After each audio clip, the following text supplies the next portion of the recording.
आजकल एक चलन सा निकला है कि एक बॉयफ्रेंड जब अपनी गर्लफ्रेंड को छोड़ने की बात करता है तो गर्लफ्रेंड का एक ही बात आती है कि तुझे अब इसको भुगतना होगा, जेल की सलाखों के पीछे डलवा दूंगी। और शायद इसी के चलते आजकल बहुत सारे लड़के डिप्रेस में हैं।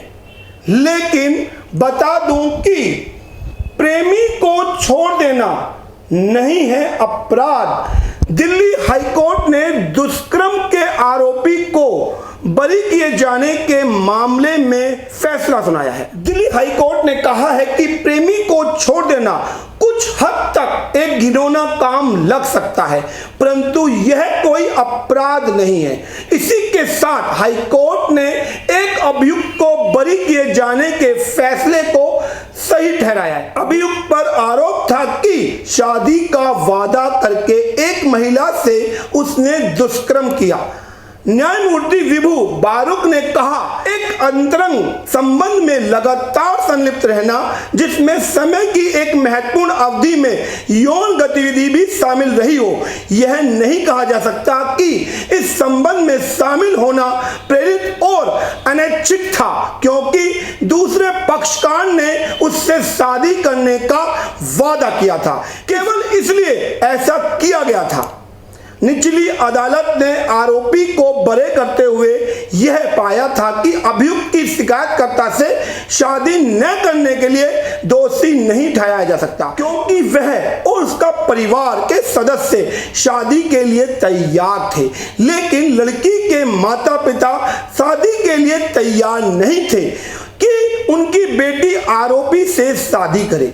रिकॉर्ड पर सबूत की जांच करते हुए हाईकोर्ट ने कहा कि लड़की का दावा है कि उसकी सहमति स्वैच्छिक नहीं थी, बल्कि शादी करने के वादे के बहाने उसे प्रेरित करके उसकी सहमति प्राप्त की गई थी, परंतु यह बात साबित नहीं हो पाई। हाईकोर्ट ने अपने फैसले में टिप्पणियों को प्रेमी को छोड़ देना कोई अपराध नहीं है।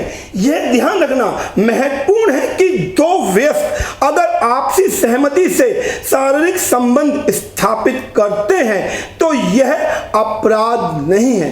एक प्रेमी को छोड़ना कुछ हद तक घृणित काम लग सकता है, परंतु आईपीसी के तहत यह एक दंडनीय अपराध नहीं है।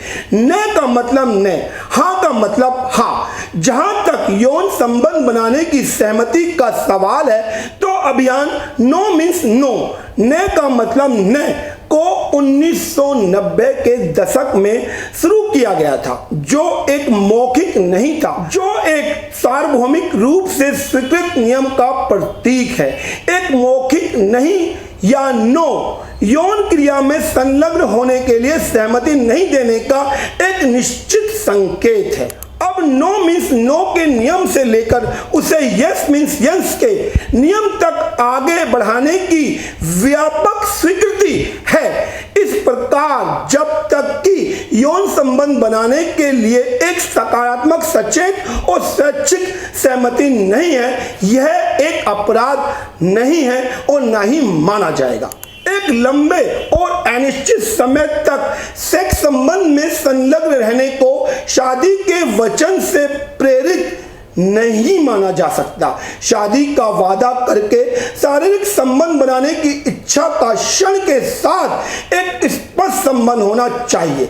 एक लंबे और अनिश्चित समय तक सेक्स संबंधों में संलग्न रहने को शादी के वचन से प्रेरित नहीं माना जा सकता और ना ही मानना चाहिए। कुछ मामलों में शादी करने का वादा और यौन संबंध स्थापित करने के लिए सहमत होने के लिए एक पक्षकार को प्रेरित कर सकता है, भले ही ऐसा पक्षकार इस सहमति की इच्छा नहीं रखता हो। इसलिए किसी क्षण या पल में दिया गया ऐसा प्रलोभन सहमति प्राप्त कर सकता है, भले ही संबंधित पक्ष न कहना चाहता हो। इसलिए दूसरे पक्ष का शोषण करने के इरादे से दिए गए इस तरह के झूठे प्रलोभन अपराध का गठन करते हैं। हालांकि यह स्वीकार करना मुश्किल है कि एक अंतरंग संबंध में लगातार संलिप्त रहना, जिसमें समय की एक महत्वपूर्ण अवधि में यौन गतिविधि भी शामिल रही हो, यह नहीं कहा जा सकता कि इस संबंध में शामिल होना प्रेरित और अनैच्छिक था, क्योंकि दूसरे पक्षकार ने उससे शादी करने का इरादा व्यक्त किया था। केवल इसलिए ऐसा किया गया था। फैसला शायद उन लड़कों के लिए जो लड़कियों द्वारा आज के समय में सताए जा रहे हैं कि उसने उसके साथ यौनाचार किया है, उसके लिए एक राहत भरा फैसला होगा।